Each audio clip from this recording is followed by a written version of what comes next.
इस वीडियो में दर्शाए गए सभी नाम, पात्र, व्यवसाय, स्थान और घटनाएं पूर्णतः काल्पनिक हैं। इनका किसी भी वास्तविक व्यक्ति, समुदाय, संस्था या घटना से कोई संबंध नहीं है। यदि किसी प्रकार की समानता प्रतीत होती है तो इसे मात्र एक संयोग समझा जाए। आपके समझ और सहयोग के लिए धन्यवाद। आज एग्जीबिशन का दिन आ ही गया। रिया ने बहुत मेहनत की है अपने एंकर के रोल को निभाने के लिए। देखते हैं कि आज क्या होता है। क्या रिया और शुभम मिल पाएंगे, और क्या आर्यन अपने पसंदीदा कवि के सामने अपनी कविता पेश कर भी पाएगा या नहीं। देखते हैं। पूरे हॉल में एक अलग सी खामोशी छा जाती है। जज की शायरी सबके दिलों में उतरती चली जाती है। हर चेहरा जैसे कुछ महसूस कर रहा हो, कई आंखें नम हैं। एग्जीबिशन हॉल, शाम का समय। स्टेज पर रिया माइक थामे खड़ी है। हॉल में रोशनी हल्की की जा रही है। माहौल पूरी तरह से साहित्यिक लग रहा है। आज का ये एग्जीबिशन सिर्फ एक आर्ट का इवेंट नहीं है, बल्कि ये एक जज्बात की महफिल है। और ये महफिल उसी वक्त मुकम्मल होती है जब कोई शायर अपने अल्फाज से दिल को छू जाए। इसीलिए बिना किसी देरी के मैं बुलाना चाहूंगी हमारे आज के स्पेशल मेहमान को, जो शायरी की दुनिया के मशहूर नाम है। प्लीज वेलकम अरव आलोक साहब। अरव आलोक जी स्टेज पर आते हैं। पूरा हॉल तालियों से गूंज उठता है। वो अपनी कुर्सी से उठकर माइक लेते हैं और धीरे से एक दर्द भरी शायरी सुनाते हैं, जो एक प्रेमी की जुदाई को बयां करती है। मैं उसके बिना अधूरा हूँ, जो था कहीं अब सिर्फ यादों का सुराग है। बिछड़ के भी वो कहीं जिंदा है, मेरी हर शायरी का वो इजहार है। पूरे हॉल में एक अलग सी खामोशी छा जाती है। जज की शायरी सबके दिलों में उतरती चली जाती है। हर चेहरा जैसे कुछ महसूस कर रहा हो, कई आंखें नम हैं और कई दिल अंदर ही अंदर भीग चुके हैं। वहीं रिया उस शायराना पल में खोई हुई जज को देखते हुए हल्के से मुस्कुरा देती है। वाह सर, आपकी शायरी तो हमेशा दिल छू जाती है। मगर एक बात है, मेरा एक दोस्त है जो आपका बहुत बड़ा फैन है। अगर आप इजाजत दें तो मैं उसे स्टेज पर बुलाना चाहूंगी।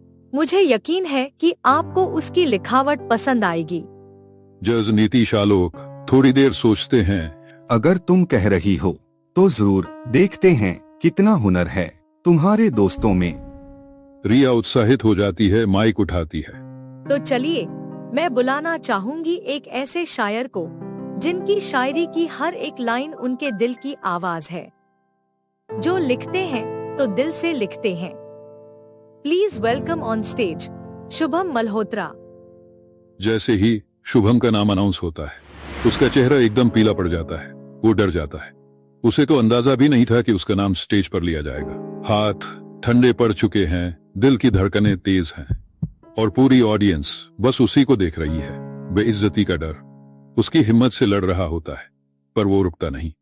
धीरे धीरे कांपते कदमों से स्टेज की तरफ बढ़ता है। जैसे ही वो माइक उठाता है, उसका दिमाग एकदम ब्लैंक हो जाता है। उसे कोई भी शायरी याद नहीं आती। वो जज के सामने हकलाता है। हाँ, वो एक शायरी थी। हाँ, मगर उसका दिमाग एकदम फ्रीज हो जाता है। जज नीतीश आलोक गुस्से से देखने लगते हैं। अरे भाई, अगर शायर हो तो बोलो, वरना समय बर्बाद मत करो। पूरे हॉल में हल्का सा शोर होने लगता है। लोग शुभम को घूरने लगते हैं। रिया भी थोड़ी हैरान होती है। तभी अचानक ऑडियंस में से एक आवाज आती है। सबकी नजर उस तरफ जाती है। स्पॉटलाइट एक लड़के पर गिरती है। वो लड़का धीरे धीरे अपनी जगह से उठता है। वो कोई और नहीं बल्कि आर्यन होता है। उसके चेहरे पर घबराहट नहीं, बल्कि एक अलग सी चमक होती है। वो धीरे धीरे स्टेज की तरफ बढ़ता है। ऑडियंस एकदम चुप हो जाती है। सब आर्यन को देख रहे होते हैं। तेरा हर लफ्ज मेरे दिल की दीवार पर लिखा था। तेरे हर शब्द को मैंने दुआओं की तरह पढ़ा था। पर न जाने कैसी रात उतरी थी उस रोज, जो मेरे हिस्से की रोशनी भी साथ ले गई थी जिंदगी। ऑडियंस में हल्की सरगर्मियां होती है, मगर आर्यन नहीं रुकता। उसकी आवाज और गहरी होती जाती है। रिया की आंखें नम होने लगती है। शुभम भी हैरान है। जज नीतीश आलोक आर्यन की तरफ गहरी नजर से देख रहे होते हैं। मैं हर दिन उसी दरवाजे को देखता रहा जिसे तूने कभी अपनी बातों से सजाया था। अब तो हवा भी जैसे बेजान सी लगती है, और वो पत्थर भी जो कभी तेरे कदमों की आहटों से जाग उठता था, आज बस चुपचाप टूटे वक्त की तरह पड़ा है। एक गहरी खामोशी छा जाती है। पूरा हॉल एकदम चुप। रिया की आंखों में आंसू आ जाते हैं। उसका दिल जोर जोर से धड़कने लगता है।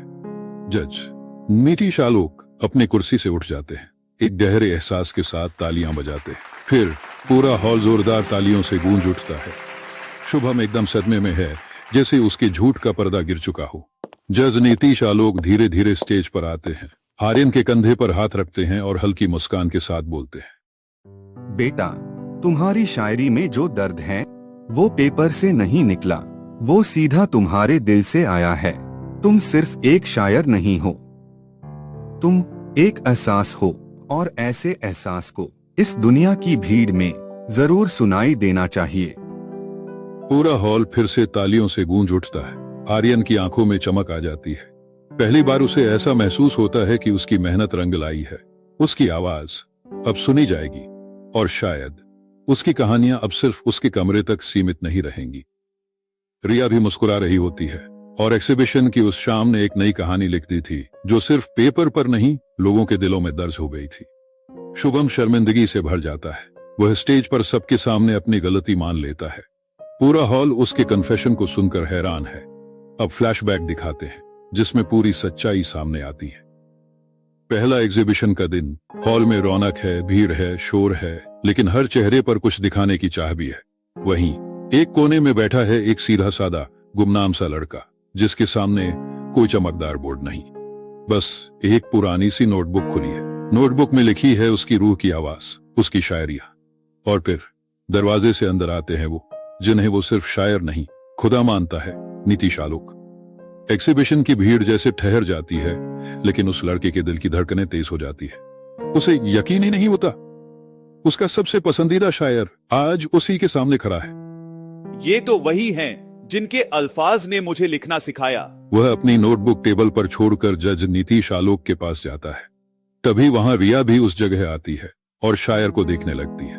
वह अपनी नोटबुक वहीं टेबल पर रख देती है और आगे बढ़ जाती है। इस बीच आर्यन लौटता है और जल्दबाजी में गलती से रिया की नोटबुक उठाकर घर ले जाता है। रिया भी अपनी नोटबुक देखने बैठती है और उसे एहसास होता है कि यह उसकी नोटबुक नहीं है। जब वह पढ़ती है तो उसे कविताएं इतनी पसंद आती हैं कि वह लिखने वाले इंसान से मिलने की इच्छा करती है। नोटबुक के अंदर एक कागज होता है जिसमें एक पता लिखा होता है, शुभम मल्होत्रा के घर का। दरअसल आर्यन ज्यादातर अपनी मां के काम में मदद करने के लिए शुभम के घर जाता था, इसीलिए उसने वहां का पता दिया था ताकि कोई चिट्ठी आए तो मिल सके। रिया उस पते पर एक लेटर भेजती है जो आर्यन पढ़ता है। उस लेटर में लिखा होता है, तुम्हारी शायरियाँ सिर्फ शब्द नहीं, एक एहसास है। तुम कौन हो, कहाँ से लिखना सीखा? तुम्हारे अल्फाज में एक नया एहसास है जो दुनिया से अलग है। आर्यन हैरान होता है कि कौन इतनी गहराई से उसकी शायरी को महसूस कर रहा है। वह भी एक जवाब लिखता है, आंखों से बहने वाले आंसुओं की भी एक कहानी होती है। जो दिल के जख्म नहीं समझता, उसकी जुबान भी बेगानी होती है।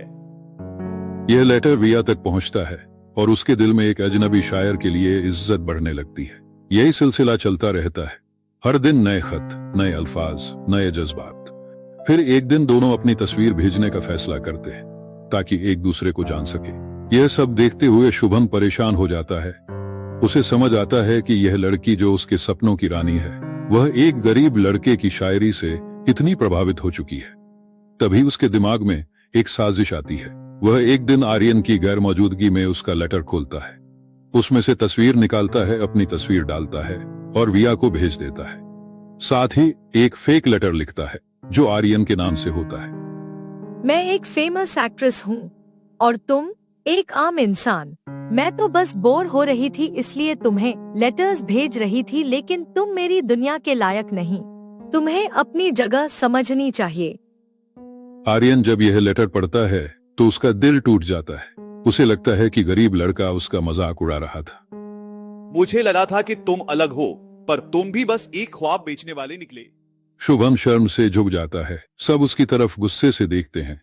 मैंने जो किया वो सिर्फ एक गलती नहीं थी, वो एक पाप था। मैं सिर्फ एक नाम बनाना चाहता था, लेकिन मैंने किसी की जिंदगी के जज्बात से खेल लिया। जज नीतीश आलोक गुस्से से उसकी तरफ देखते हैं।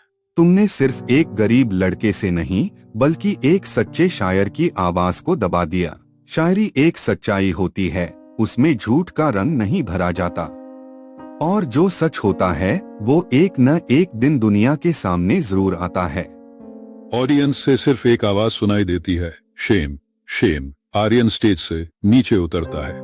रिया की आंखों में आंसू होते हैं, लेकिन अब उसे सच्चाई का एहसास हो गया है। उसकी आंखों में आर्यन के लिए नई इज्जत और मोहब्बत होती है। रिया भागकर आर्यन के पास जाती है।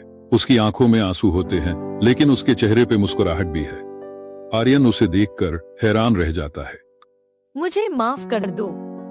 मैंने जो देखा सुना वो एक झूठ था, पर जो लिखा गया था वो एक सच्चा एहसास था। कोई बात नहीं, बस इतना याद रखना कि सच्चाई कभी हार नहीं मानती। वक्त लग सकता है, मगर जीत हमेशा उसी की होती है। वह धीरे से एक कविता कहता है। छुपाया था जो दिल में वो अफसाना बन गया, जिसे सोचा था सपना वो जमाना बन गया, जिसे समझा था दूर वो पास आ गया। इश्क लिखने वाला आज खुद दास्तान बन गया। रिया उसकी आंखों में देखकर मुस्कुराती है। दोनों एक दूसरे की तरफ बढ़ते हैं और कहानी एक नए मोड़ पर खत्म होती है। अगर हमारी कहानी ने आपके दिल को छुआ हो तो प्लीज वीडियो को लाइक करें, सब्सक्राइब करें और अपनों के साथ जरूर शेयर करें। और हाँ, वो छोटा सा बेल आइकन है ना, उसे जरूर दबाइएगा ताकि हमारी हर नई कहानी सबसे पहले आप तक पहुंचे।